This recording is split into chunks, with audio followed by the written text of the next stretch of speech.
60 नहीं, जितना मारना है मार लीजिए।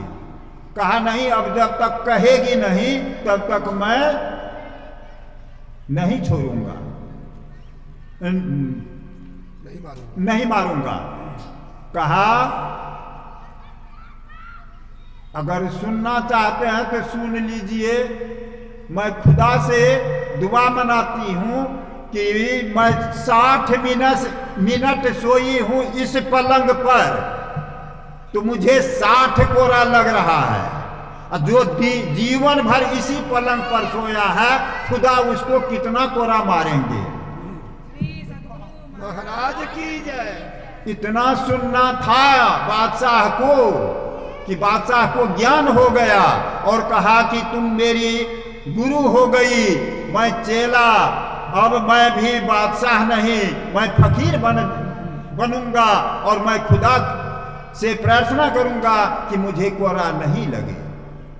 उसी समय वह अपने राजपाट को छोड़कर फकीर बन गया।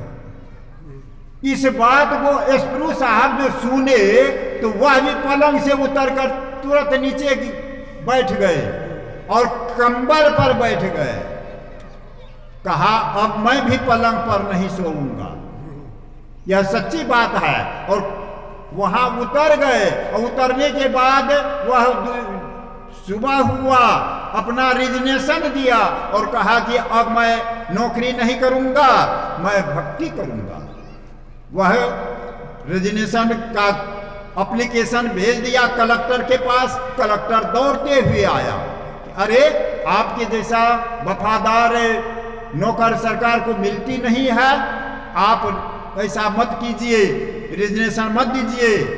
अंग्रेज था वह कलेक्टर, वह मंजूर नहीं करने को तैयार हुआ। कहा आप मंजूर कीजिए नहीं कीजिए, मैं छोड़ दिया नौकरी।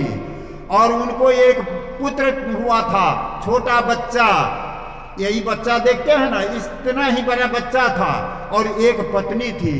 दोनों रो रहा है, इसको कोई गम नहीं एस्प्रू साहब को। वह रोते रह गया और उसी समय वह घर को छोड़कर निकल गया। और निकल गया तो वह खराम पहनने लगा और सब वरना पहनावा सब संत का ग्रहण करके ध्यान भजन में लीन हो गया। तपस्या इतने किए कि वे कहीं जाते नहीं थे। खाने के लिए भूख लगती थी तो 24 घंटा में एक बार किसी के दरवाजे पर जाके थोड़ा सा लिया और खा लेता था और जीवन गुजारता था। और एक बार वह भंडारा का आयोजन किया, जैसे हमारे श्याम सुंदर बाबू हर बार से भंडारा का आयोजन करते हैं, तो भंडारा का आयोजन किया, सब जगह खबर भेज दिया था। आ गए, भंडारा बन के तैयार होने लगा। भंडारी आके कहता है कि घी सट गया। कहा घी सट गया तो जाओ, नदी का पानी है डाल दो कराह में। नदी का पानी डाल दिया, घी छाना जा रहा, घी के जैसा छाना जा रहा है पूरी, और भंडारा भरपूर हुआ। उन्हीं के समय में एक साधु उल्टी धारा में नदी पर बैठकर के पानी पर बैठकर जा रहे थे, सिद्ध पुरुष थे। और वे वहां से कहते हैं कि खटखटा बाबा, वे खटखटे जो खराऊ जो पहनता था, कहीं जाते थे तो खटखट करता था, तो उसका नाम पड़ गया था खटखटा बाबा। तो खटखटा बाबा मुझे पानी पिला दीजिए, जबकि वे पानी पर बैठे हुए हैं। तब वो कहते हैं कि पानी पिला दीजिए, मुझे प्यास लगी है। वे कहते हैं कि जरूर पानी मैं पिलाऊंगा। और यहीं से कमंडल लिया, उड़ेलना शुरू कर दिया। कमंडल का पानी गिराने लगा, उसके मुंह में चला गया। कहा आप भी सिद्ध पुरुष हैं। तो कहने का मतलब है हमारा देश संतों का देश रहा है। वह भी इटावा में अभी भी उनका मकबरा है, उनका मस्जिद है, मनोकामना पूर्ण होता है वहाँ पर। तो हम लोगों के बीच में महान सब संत पैदा हुए हैं, उनकी वाणी को सुनेंगे, उनसे हम लोग प्रेरणा लेंगे। जैसे गुरु महाराज से भी हम लोगों को प्रेरणा लेनी चाहिए कि जमीन जायदाद के पीछे दौड़ नहीं लगाए, परिवार के पीछे दौड़ नहीं लगाए, दौड़ लगाए अपने आत्मा की ओर, भक्ति की ओर। तो क्या हुआ? उनका कल्याण हुआ। उनके जितने शिष्य हुए उनका भी हम लोगों मना ही रहे हैं जन्मदिन। तो इस तरह से हम लोगों को प्रेरणा लेनी चाहिए, हम लोगों को भक्ति करनी चाहिए। भक्ति करेंगे तो हम लोगों का यह लोक और परलोक दोनों मंगलमय होगा। अगला श्लोक भी सुन लें, बाबा का आगमन हो रहा है कि देहावसान समये चित्ते यद्विभाव्ये तद्दे भवे जीव इत्येव जन्म कारणम।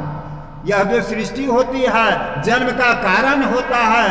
हम लोगों को जो बार बार जन्म लेना पड़ता है, यह जन्म लेने का कारण है कि मरने के समय में हम लोग जो जो भावना लेकर शरीर को त्यागते हैं उसी में हम लोगों को जाना पड़ता है। इसलिए हम लोगों को सात्विक विचार भक्ति करते हुए हम अभी जो है मानस जप, मानस ध्यान, दृष्टि साधन पर बहुत ज़्यादा अभी पाठ हुआ है। उस पर अब हम लोग पूज्य बाबा से सुनेंगे तो विशेष लाभ होगा। मैं अपनी वाणी में विराम लेता हूँ और सबों से यही प्रार्थना करता हूं कि जो कुछ हम लोग सुने उसको ग्रहण करें। अग्रहण करके उसके अनुकूल आचरण करेंगे तो हम लोगों का यह लोक और परलोक दोनों मंगलमय होगा। प्रेम से बोलिए श्री सद्गुरु महाराज की जय।